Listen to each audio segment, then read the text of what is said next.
Welcome to this episode of the Sports Detective Podcast Show. My name is James Williams, and today, does Jayson Tatum deserve to be in the Basketball Hall of Fame? What are we talking about? Well, Shaq was on his podcast this week with Adam Lefkoe, and they started talking about Jayson Tatum, and Adam Lefkoe mentions that he thinks Jayson Tatum is already a Hall of Famer, and this makes Shaq very upset, and Shaq says, hey, are we just putting anyone in the Hall of Fame right now? Jayson Tatum isn't a Hall of Famer. And I know it sounds kind of crazy on the surface of it here, but let's go ahead and let's hear the big fella out here. And then I got a lot of things to say about this little discussion about Jayson Tatum afterwards and where he stands all time in basketball. He's at an interesting point because his resume is already a Hall of Fame.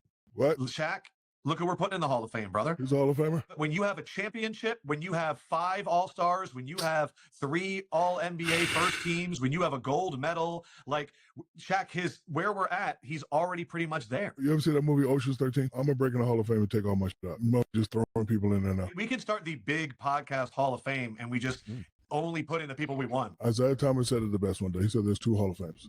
There's a bad motherfucker Hall of Fame and there's a basketball Hall of Fame. So which Hall of Fame is he in? I mean, that could change. I would say right now he's in the he's in the Basketball Hall of Fame, but he's 20-something years old. No, listen, there's 2 Hall of Fames. There's a bad, undeniable, he's a Hall of Famer, and then there's a Hall of Famer based on... Okay, so who is a current NBA player that is not LeBron that you would already put in the bad motherfucker Hall of Fame? I would have to go Curry. So Steph Curry already in the bad motherfucker Hall of Fame. Yeah, got how many rings? 3, 4 rings? I'm not arguing. I'm just putting him in.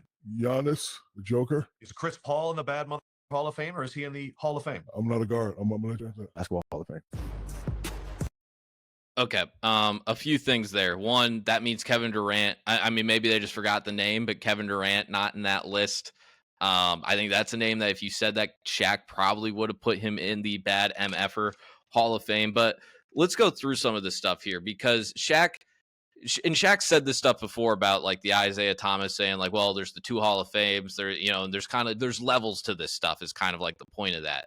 And Shaq does have a point. There's a difference between someone like Shaq who made the Hall of Fame, who's debatably a top 10 guy all time with his, he made 8 straight first team All NBAs, won an NBA MVP, obviously had the 3-peat in there, won 4 NBA championships. Like there's a difference between Shaq making the Hall of Fame and someone that made the Hall of Fame last year, like a Vince Carter, who I don't think Vince, like in his prime, ever made it out of the second round of the playoffs. He was an 8-time All-Star, 2-time All-NBA player. So there's a difference between those type of guys, right? But just to talk about Jayson Tatum a little bit here and his resume, and I'll bring up some more interesting stats here in a little bit, but just kind of on its surface, he's a 6-time All-Star right now, and he's made 5 All-NBA teams. The last 4 All-NBA teams, he was first team. Go through NBA history, you're not going to find too many people in NBA history that have made 4 consecutive first-team All-NBA appearances. So that's one. Just a few other names here that, like, I don't think it's even debatable. And I'm not saying that Shaq, if you brought these names up to Shaq, that he would say, hey, these guys are in the Hall of Fame that I'm talking about. But just a few other names. Reggie Miller, 5-time All-Star, 3-time All-NBA player, never won an NBA championship. His 3 All-NBAs, by the way, were all third team. So Reggie was never even a guy that was like in a top 5 MVP discussion or anything like that. We just brought up Vince Carter. And by the way, I didn't go through, and I'm not going to list off like 20 names. I just have like 5 or 6 here that I just kind of got that were like guys that played in the last 10, 20 years or so.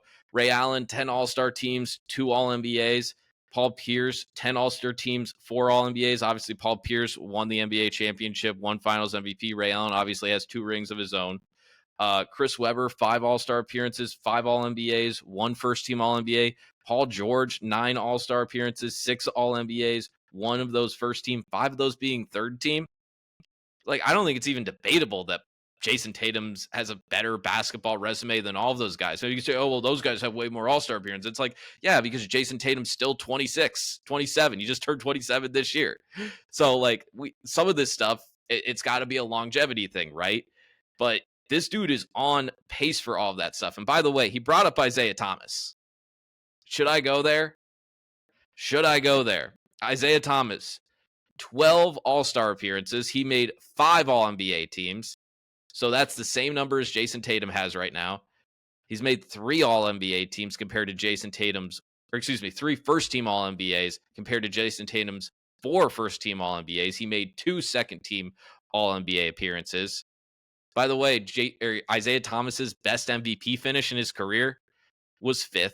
When they were winning the titles, when they were in the title contention of Isaiah Thomas's career, he wasn't sniffing All-NBA, by the way. If you go back and look at that, he had all of those All-NBA appearances the first 5-6 years of his career, but when they're winning titles, he's not an All-NBA player by the NBA standard at that point. He obviously has the 2 titles. He obviously has the 1 finals MVP, I guess 3 finals appearances. Tatum's got 1 in the finals. He didn't win finals MVP. I could make an argument Tatum's better all time than Isaiah. I could do that. I'm not going to. It might be a little sacrilegious because we don't know how the rest of Tatum's career is going to go. And you obviously want him to compile some stats, but I could do something like that if I wanted to. It's not that crazy. It's not that psychotic. It's not that crazy to have Jayson Tatum in that top 30 to 35 players of all time as of today. That is how good this guy's resume is. He's been in the playoffs every year of his career. Just a few other stats here. There have been only 3 players that have had 2,800 points, 900 rebounds, 500 assists in their first 117 playoff games. It is Larry Bird, LeBron James, and Jayson Tatum. Jayson Tatum is 3rd all-time in points in the playoffs before turning 27. He's behind LeBron James and Kobe Bryant. He has the most points in a Game 7 in NBA history with 51 when he had that against Philly 2 years ago. He is only the 6th player ever to lead his team in points, rebounds, and assists and win the NBA title in the same year. He's won 5 Game 7s. 2 of those Game 7s were knocking off the defending champions, the Raptors in 2020, the bubble, 2022 against the Bucks, where they came back from a 3-2 deficit in that series. Like he's got the resume. He's got the resume. The worst things that you could say about Jayson Tatum as a basketball player is sometimes, I mean, as we saw kind of in the Olympics, his shot was inconsistent. Sometimes he doesn't have really the best shot selection. If you're just talking about him as a basketball player, maybe he's a little bit of a boring personality.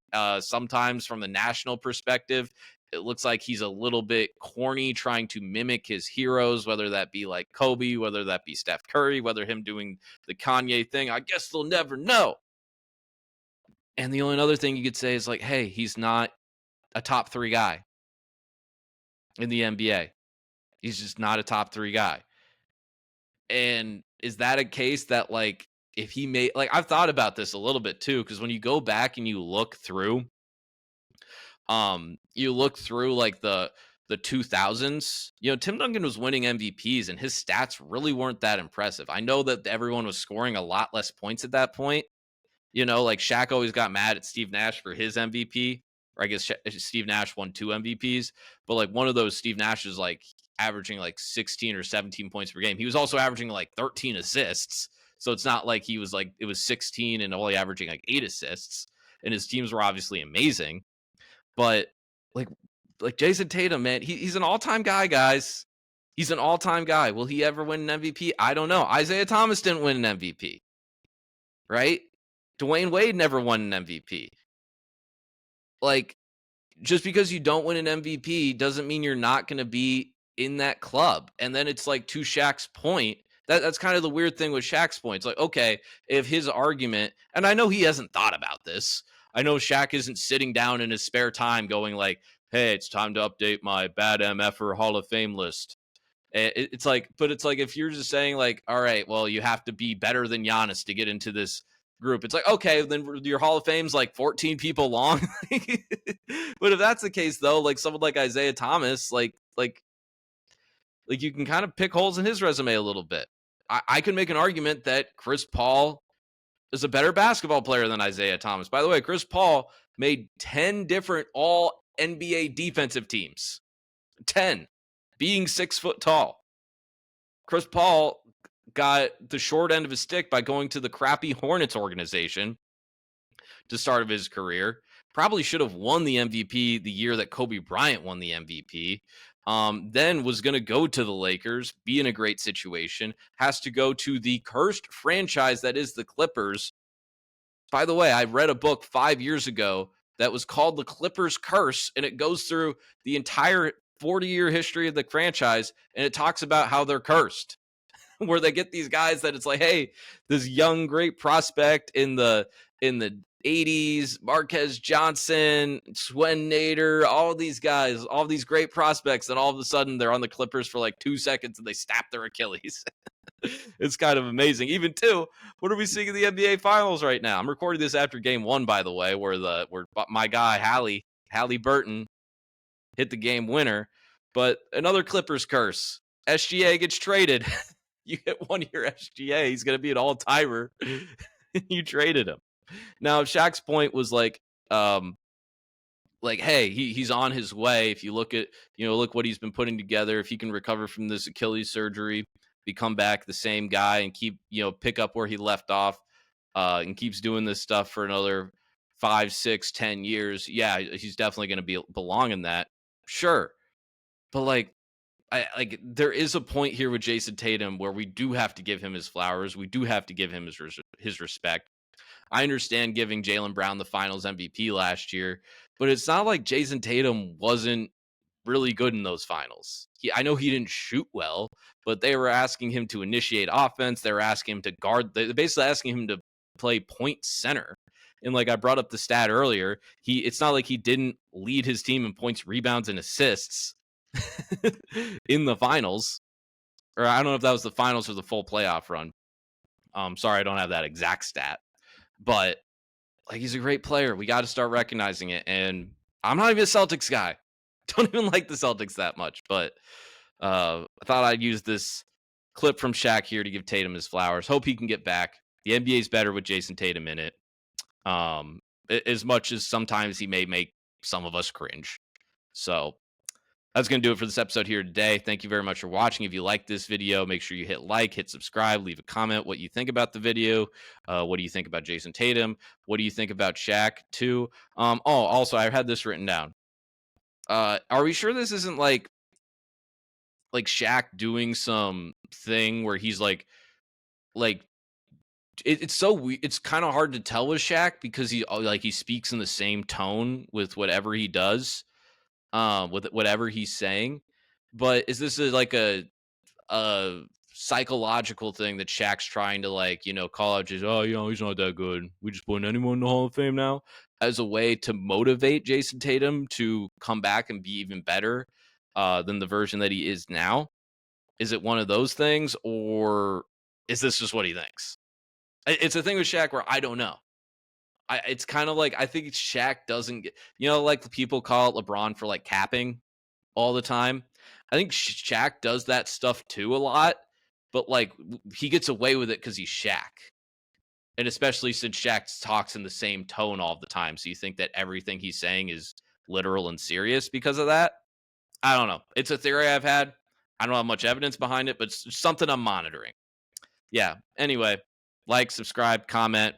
Love you guys if you do that stuff, and check out other content on this channel. Thank you for watching.